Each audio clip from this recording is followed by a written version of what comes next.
On January 30th, 1925, in the rugged limestone hills of central Kentucky near Cave City, a seasoned explorer named Floyd Collins slipped into the dim mouth of Sand Cave.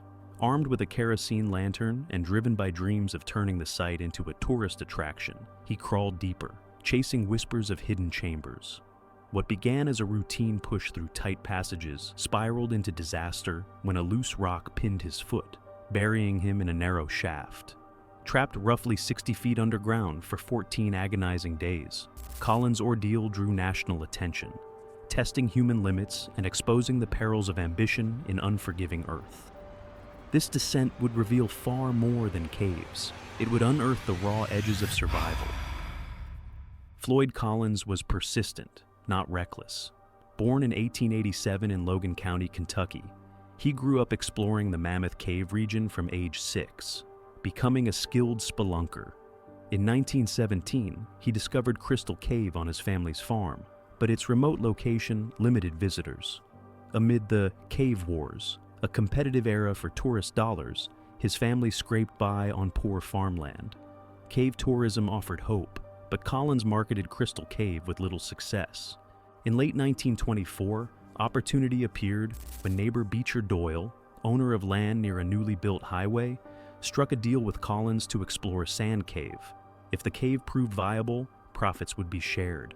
Collins, 37 and wiry, was experienced and confident, having survived close calls before, including a 2-day entrapment in Crystal Cave the year prior. For weeks, he worked up to 12 hours a day, removing debris to widen a promising passage. His motivations ran deep: financial survival, rivalry, and a lifelong passion for exploration. Homer, 22 and slight of build, often joined him underground, while Marshall supported the effort from the farm. Sand Cave itself was a hazard. Unlike the more stable Mammoth system, it was a sandstone-limestone hybrid, prone to collapse from moisture and vibration. Melting snow seeped through cracks. Collins prepared minimally: a lantern, basic hand tools, worn leather shoes. No backup team, no advanced equipment. This was 1920s caving, raw and solitary. He hung his jacket at the entrance as a signal of his presence and entered around midday. Locals knew his habits, so his absence would not immediately raise alarm. The cave's allure, narrow squeezes, sparkling gypsum, hints of open chambers, masked its instability. Inside, Collins advanced methodically through a 5-foot opening that quickly narrowed, forcing him to his hands and knees. Dust thickened the air. His lantern cast flickering shadows, revealing veins of gypsum that glinted like distant stars.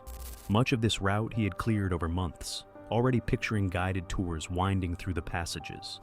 Deeper in, he reached the turnaround room, a point where most explorers stopped. Beyond lay the squeeze, a gap barely 9 inches high. Collins exhaled fully, arms pinned to his sides, inching forward using only his toes. Crystals tugged at his clothes as he passed through. On the other side, he belly crawled to a ledge overlooking a 10-foot drop, which he descended using a rope he had previously placed. The temperature dropped to around 50 degrees. Silence pressed in, broken only by distant drips. Ahead lay his goal, a pristine chamber of white crystals that could rival Crystal Cave.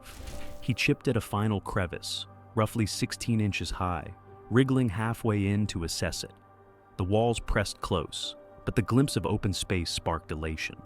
Though routine for a man who had mapped miles underground, subtle warning signs were present. Loose gravel, water pooling from surface melt. Focused on discovery, Collins ignored them. As he prepared to retreat for fuel, momentum shifted. While backing out, Collins noticed his lantern flickering low on kerosene. In the dimming light, he pushed it ahead with his shoulder. A jagged edge caught the base. The lantern tipped and went out. Total darkness followed. Relying on memory, he lay on his back and used his legs to inch through the angled passage. He pressed one foot against what felt like solid rock. It was not solid. A loose, 27-pound limestone rock dislodged and crashed onto his left ankle. Pain surged as gravel and debris followed, burying his legs and torso up to his chest. His arms wedged tight, one above his head, the other pinned beneath him. Any movement triggered more collapse, tightening the trap. Pinned in a 16-inch-high wormhole roughly 140 feet from the entrance, Collins shouted into the darkness. Cold mud pooled beneath him, draining warmth, while a steady drip landed on his face, impossible to wipe away. He conserved energy, calling out intermittently and drawing on memories of past escapes. Hours passed. He had eaten nothing since morning. Thirst was mounting. By nightfall, faint hallucinations appeared, but the reality was isolation. Entering alone without alerting anyone to his schedule delayed discovery and worsened his odds. On January 31st, about 25 hours later, Beecher Doyle's teenage son, Jewel Estes, noticed Collins' coat at the entrance. He crawled in as far as the turnaround room and heard a reply, but was too frightened to attempt the squeeze. Adults were alerted, locals gathered, but most refused to go farther. By afternoon, Homer arrived and forced himself through the narrow passage, reaching his brother after roughly 30 hours. Shocked by the sight, he fed Collins coffee and sausages and began digging by hand. For every bucket of gravel removed, more fell from above. After 16 exhausting hours, Homer emerged, barely able to stand. Crowds soon swelled into the hundreds, a mix of helpers and onlookers. Many entered the cave but turned back. No one reached Collins that day, marking 3 days trapped. Homer returned again, determined despite exhaustion.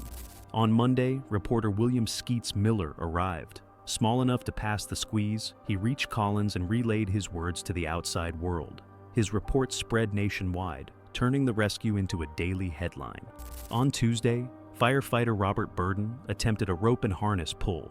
The force compressed Collins' chest against the ceiling, drawing screams before the effort was halted. That night, Collins' friend Johnny Gerald arrived and spent hours chiseling the passage to widen it. He cleared tons of rubble, freeing Collins' upper body and allowing easier breathing, but the rock pinning the foot would not move. On Wednesday, a cave-in sealed the route. Gerald reopened it after hours of work, only for another collapse to permanently block access.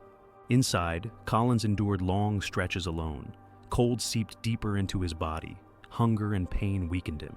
Water infiltration increased as temperatures rose, and each trip inside the cave became more dangerous. With conditions deteriorating, state authorities intervened.